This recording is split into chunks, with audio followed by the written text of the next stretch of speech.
Knowing your electric guitar inside out.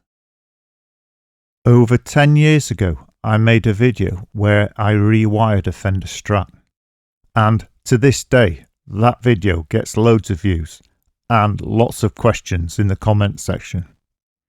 So originally I was going to update that video, but I've decided to do this slightly differently, and what I'm going to do is explain every component inside your guitar, which is quite easy because there's only literally a handful of components, so you can understand how the electrics work in your guitar. This way you'll know everything you need to know to upgrade, repair and even customize your own guitar. But something I'll mention to avoid any confusion is that this series of videos is really aimed at passive guitars. And for anybody who's not sure what this means, a passive guitar is any electric guitar that doesn't take a battery. And I'm not talking about the amplifier, I'm talking about the guitar itself. Some electric guitars take a battery in the back, and some have an active passive switch on them. And these guitars have more complicated electrics, so only some of what you'll learn in this series of videos applies to those guitars. But these videos are still a really good place to start. And to be clear, you don't have to be a rocket scientist or Einstein to understand the electrics in an electric guitar. It really is quite easy once it's been explained to you. In this video, we'll take a look at what a basic electrical circuit is, and we'll take a look at what problems can arise on your guitar circuitry and how to diagnose the problems. Firstly though, I'll introduce you to each of the components in your guitar, but I'm not going to go into any detail on any of the components in this video, as I'm going to do a dedicated video to each of the components so you can understand exactly what they do and how they work in your guitar. And then finally I'll compile them into a playlist. The first component then is the pickup, which transfers the energy from the vibrating strings into electrical energy that can then be used by electrical equipment like amplifiers to reproduce the sound of the guitar. The second component, which will only be present if you've got more than one pickup, is the pickup selector switch, and this just allows you to select one or more pickups so you can take the sound from that source. The third component is a potentiometer, and you can have one or more of these that are used for either the volume or the tone or both. The three components we've looked at so far can easily be seen because they're mounted on the front face of your guitar. You can see the pickups, the pickup selector switch and the volume and tone controls. However, inside the guitar, the next component is a capacitor, and this changes a potentiometer from being a volume control into being a tone control, as long as it's connected up correctly.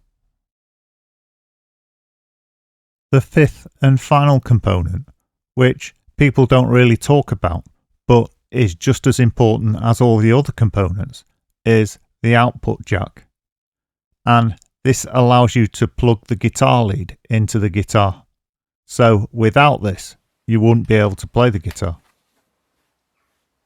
So as you can see, there's literally just a handful of components, and once you can understand properly what each of these components does, you can easily repair, maintain, upgrade and improve your own guitar without the need for a guitar tech. But in order for these components to work correctly, they have to be part of a working circuit. So Let's start by taking a look at what a circuit is. What is an electrical circuit? The easiest way to understand a circuit is like a racetrack.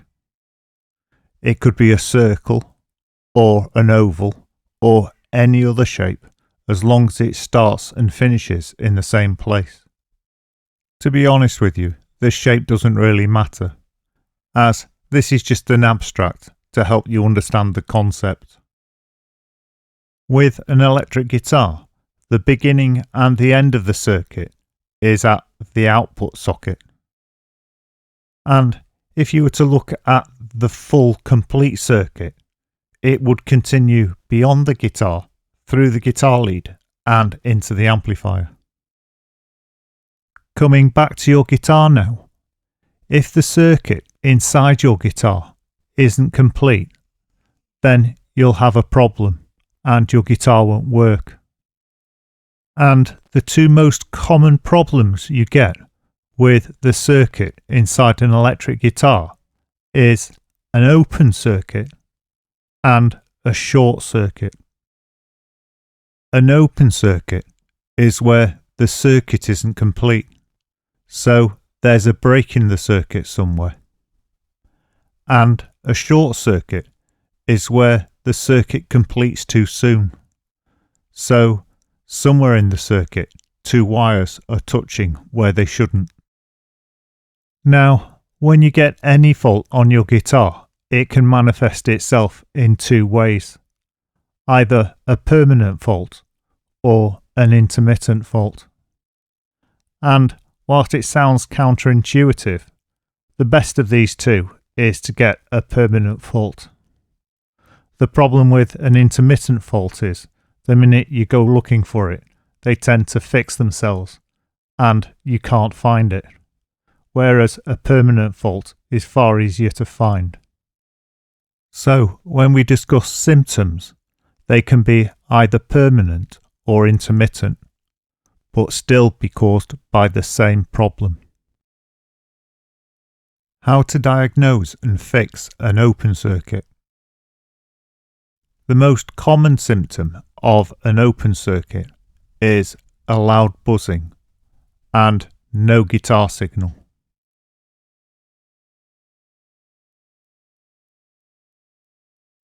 However, you can have a loud buzzing with a very quiet guitar signal.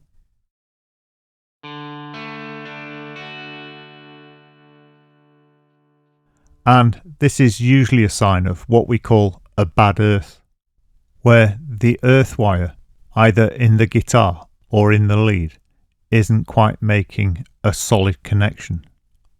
So you need to find that connection and repair it. Another clue you might have a bad earth is that the guitar might buzz, but then go silent when you touch the strings, and this is because it's earthing through your body.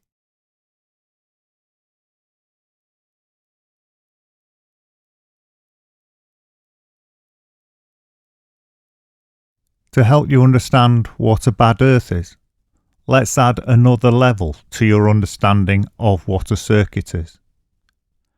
Whilst what you've already learnt about a circuit is true, and we'd normally start it and end it with a jack plug socket in an electric guitar, normally a circuit would start and end at the power supply. And in the case of an electric guitar, the power comes from the pickup, so this behaves like a power supply. And from a wiring point of view, a pickup is just a coil of wire. So you can see the wire still comes from the output socket round that coil and back to the output socket. So it's still creating a circuit there. However, when you consider the pickup, because it produces power, one wire coming out of the pickup should be the hot wire or the positive wire, and the other wire should be the ground wire or the earth wire.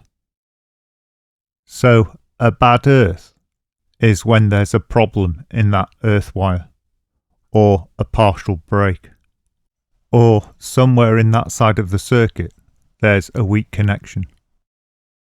And from a practical point of view, the earth wire is usually black.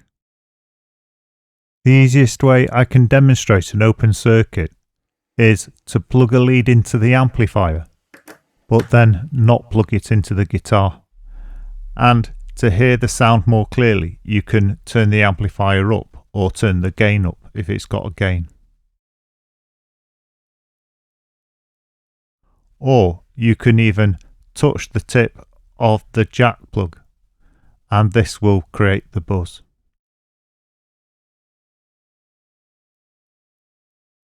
And that's the sound that you get with an open circuit. If you think you've got an open circuit, but it sounds a little different, don't worry about it. The sound changes depending on what country you're in, because it depends on the frequency of the mains. Also, the sound can change depending on how many digital devices you've got around you, as these can create noise and processor chatter that will come through the open circuit. The reason it sounds like an open circuit when your guitar isn't plugged in is because your guitar is part of the circuit that consists of the guitar, the lead and the amplifier. So when the guitar's unplugged, the circuit is open. And this leads me on to the first tip, which is always have a spare lead. Even if it's a cheap nasty lead, always have a spare lead set aside. So before you do anything else, you can try exchanging leads. And this is because 9 out of 10 times when there's problems with electric guitars, it's to do with the lead. And this can save you taking your guitar apart unnecessarily. If you've got an open circuit, and if you know it's not your lead, then it can be caused by a bad or dirty contact, a broken wire, or a dry or broken soldered joint. If the issue is one of these, then we're going to have to take a look inside the guitar. And the place to start is with the output jack, as this is the second most common cause of wiring issues in electric guitars. If your output jack socket has been loose for a while, this could have easily caused the problem.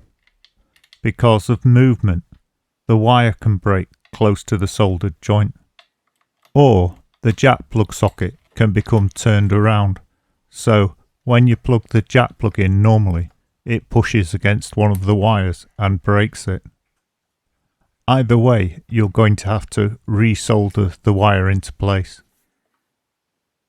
The jack plug socket becoming loose is a really common problem.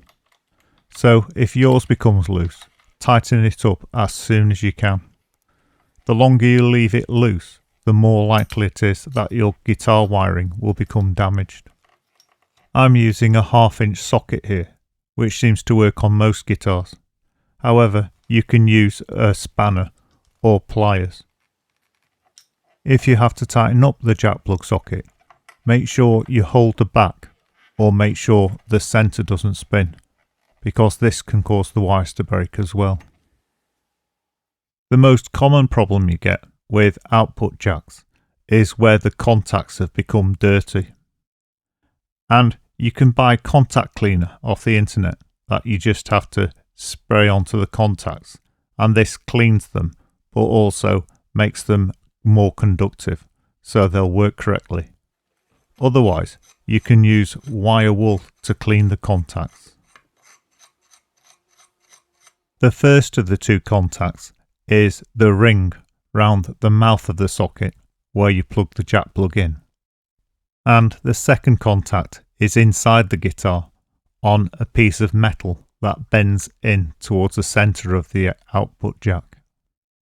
And this second contact also can get bent, so you can fix the issue just by bending it slightly inwards. And this makes it grab onto the jack plug more firmly. However, only bend it a very tiny amount. If you bend it too far, you won't be able to get the jack plug in. They tend to last for years, so you tend not to have to change the output socket. But if you do, it's only cheap, or you can even get an upgraded one, like a pure tone jack socket. The next most common cause of an open circuit can be the pickup selector switch. And normally this is quite easy to diagnose, as you can hear the sound cutting in and out as you switch between the pickups.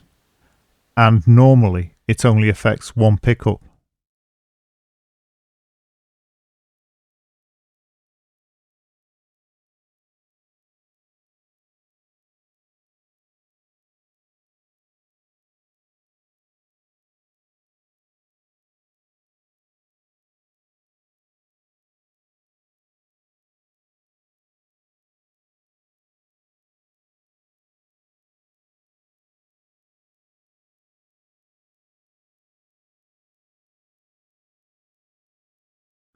If you have this problem, it's usually caused by dirty contacts or corroded contacts. And the first thing you can try is just to flick back and forward between the pickups for 10 to 20 seconds. And just the act of flicking the switch back and forward can clean the contacts off.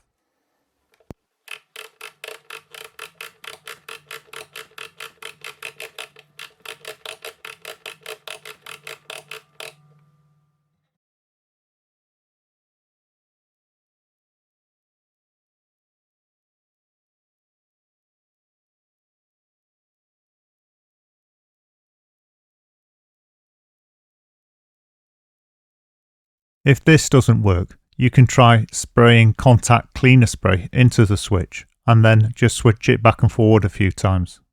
This usually does the job. With some of the better quality pickup selector switches, you can open up the guitar and actually see the contacts. With these, you can clean the contacts off. However, the cheaper Chinese switches are usually sealed, so there's no way of cleaning them. In my experience, it's very rare that you have to take the guitar apart and actually clean the pickup selector switch or replace it. Usually it's fixed quite easily using one of the methods I described earlier.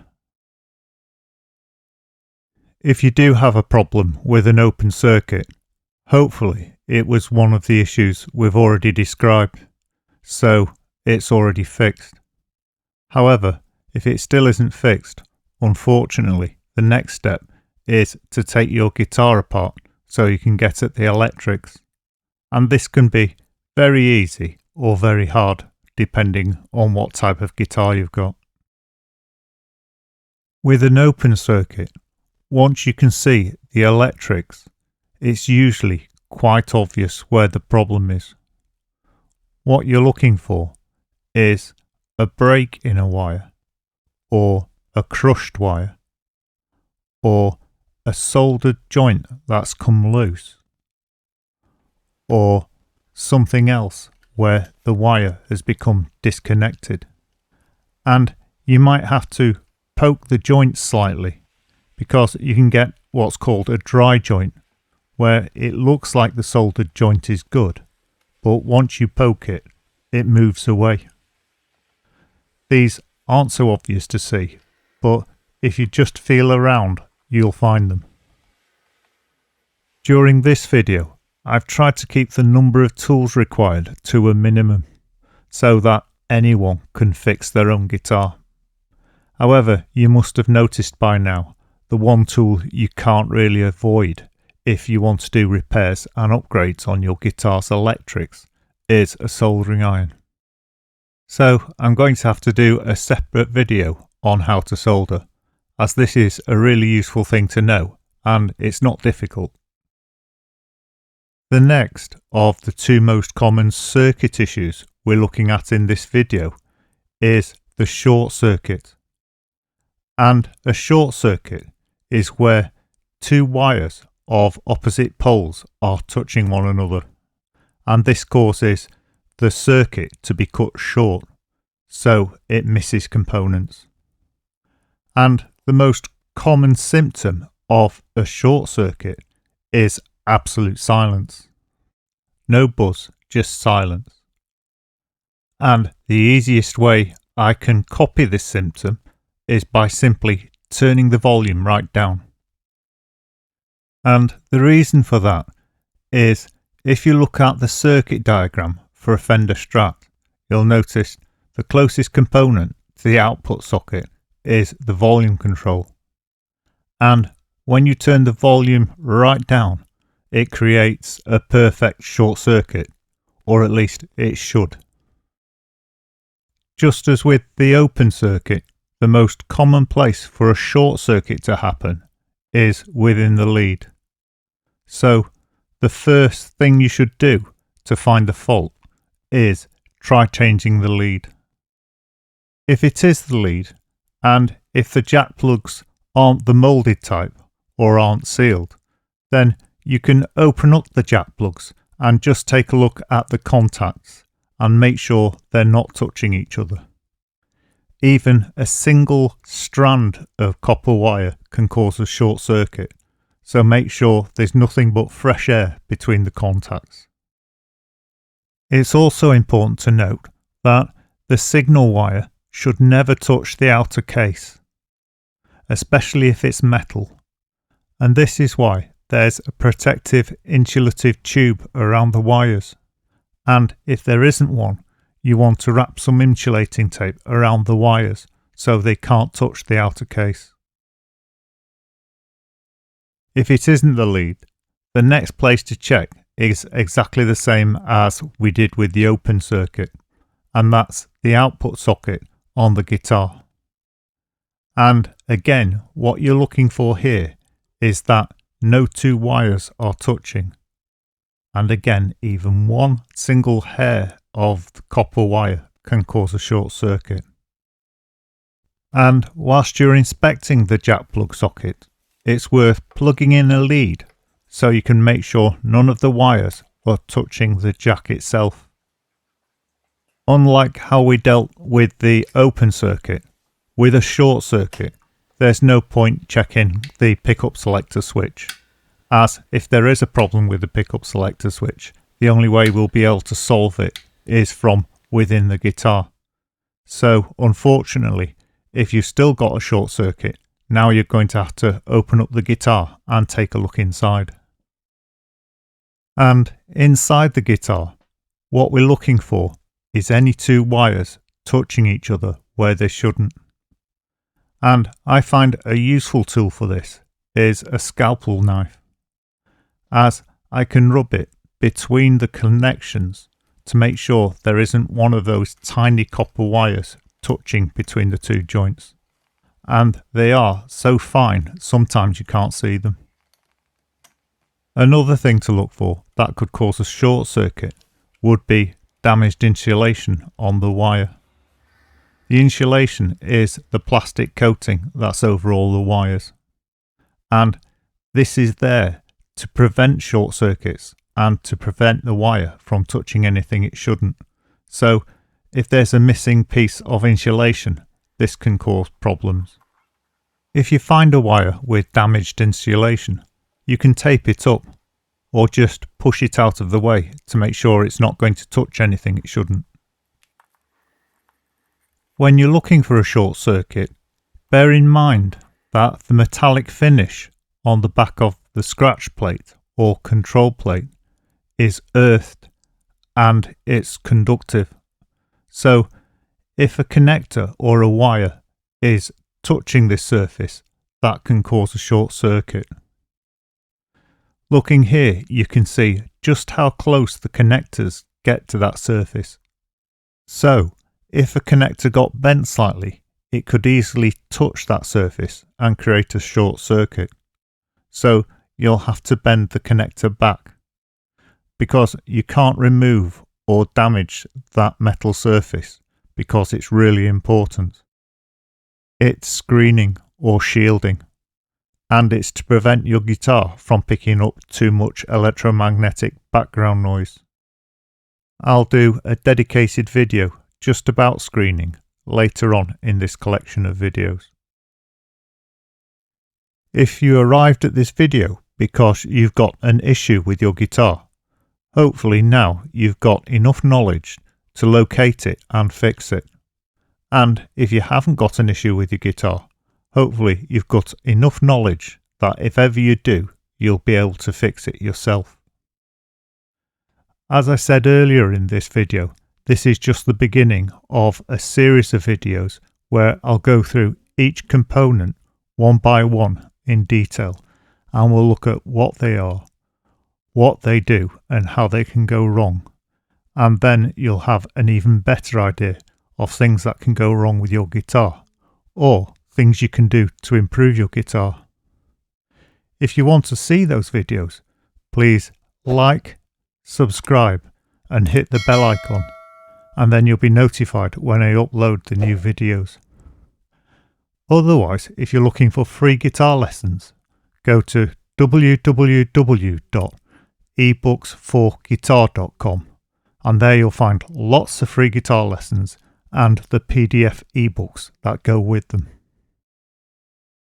Thank you very much for watching, and well done for getting through to the end. And as usual, a really special thanks to the channel members who help keep the channel going and make it possible for me to make new videos. Thank you very much. And if you can afford it and would like to, please consider becoming a channel member. And finally, bye for now until next time.